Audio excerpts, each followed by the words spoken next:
Beje kubashimira mwebwe mukomeza kubana natwe ku Kibabi TV. Amahoro y'Imana akomeza abane namwe. Uyu munsi turaza kuvuga ku masaka. Burya amasaka abonekamo intungamubiri zinyuranye uko wayarya kose.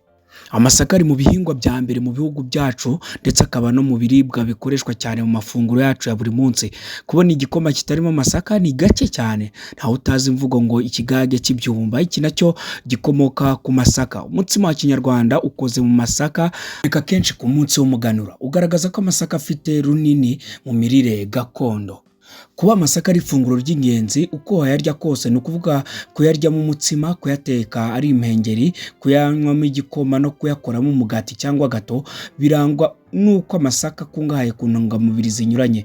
Amasaka akungahaye kuri vitamini zinyuranye nka niacin, riboflavine, thiamine n'imyunyungugu inyuranye nka magnesium, ubutare, umuringa, calcium, phosphore na potassium. Ndetse tunasangamo hafi 1/2 cya proteine na fibre. 48% by'ibikenewe ku munsi byose ubisanga mu masaka. Akamaro k'amasaka ku buzima: mu busanzwe afasha mu igogorwa. Byagaragaye ko ibiribwa byinshi byuzuye intungamubiri biba binakize kuri fibre zizwiho gutuma urwungano ngogozi rukora neza. Ku igaburo ryawe rimwe uba winjije 48% za fibre zose ukeneye ku munsi, aribyo bituma igogorwa rigenda neza. Ibi bikurinda ibyuka mu nda, kwituma impatwe no kuribwa mu nda, ndetse binarinda gucibwamo kandi bikagufasha kugabanya igipimo cya cholesterol mbi mu mubiri. Amasaka kandi adufasha mu kurinda kanseri. Agahu k'inyuma ku ishaka kariho ibirinda uburozi mu mubiri utasanga mu byo kurya byinshi. Ibi bikaba bizwiho kugabanya ibyago byo kurwara kanseri zinyuranye, cyane cyane kanseri yo mu muhogo.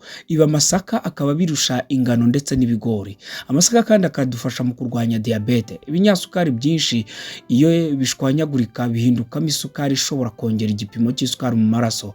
Nyamara siko biri ku masaka, ahubwo agahu kayo gakize kuri tanine, ikaba ifite muri yo enzyme zibuza iyinjizwa rya amidon, nayo ihindukamo isukari iyo igeze mu mubiri, bityo bigafasha mu kuringaniza igipimo cya insuline na glucose mu mubiri. Amasaka kandi adufasha mu kurinda indwara ya celiac. Nubwo ari uburwayi butamenyerewe, ariko iyi ni indwara yo kugira ubwivumbure kuri gluten ikunze kuboneka ku bikomoka ku ngano. Nyamara kandi mu masaka ntayibamo, bityo amasaka kuri bo ashobora gusimbuzwa ibiva ku ngano. Iyi ndwara ya celiac ikaba irangwa no kubyimba, iseseme no kwangirika mu mara bitewe na bwa bwivumbure umubiri ugira kuri gluten.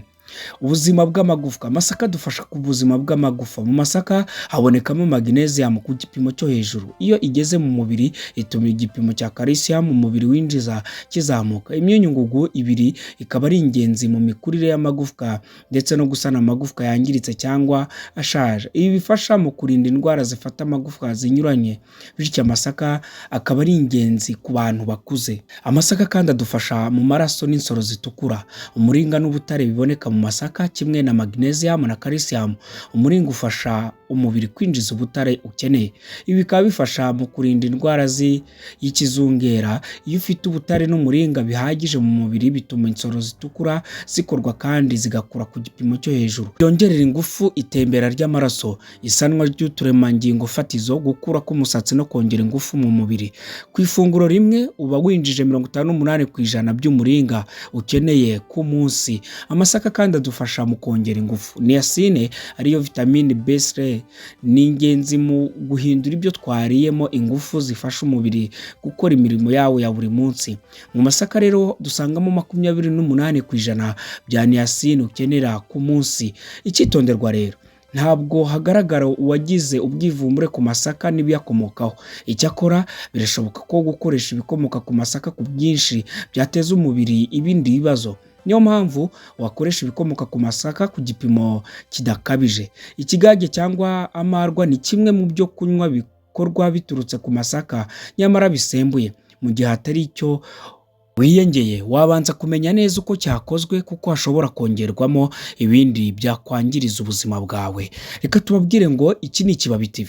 twari turi ku kamaro k'amasaka, nyamara benshi barayakerensa ati ni cya rutuku ntabwo nshobora kukinywa kirasharira, ariko gifite akamaro kanini ku buzima bwacu, haba ku badamu batwite, ku babyeyi babyaye ndetse no ku bana bacu bagikura. Abana bakiri batoya kuyakoresha ni byiza cyane. Reka tubabwire ngo rero mukomeze mukunde ikibabi, mukore share ndetse mukore subscribe, musige na comment kugira ngo dukomeze twagure umuryango w'Ikibabi TV. Turabakunda, ugira umunsi mwiza.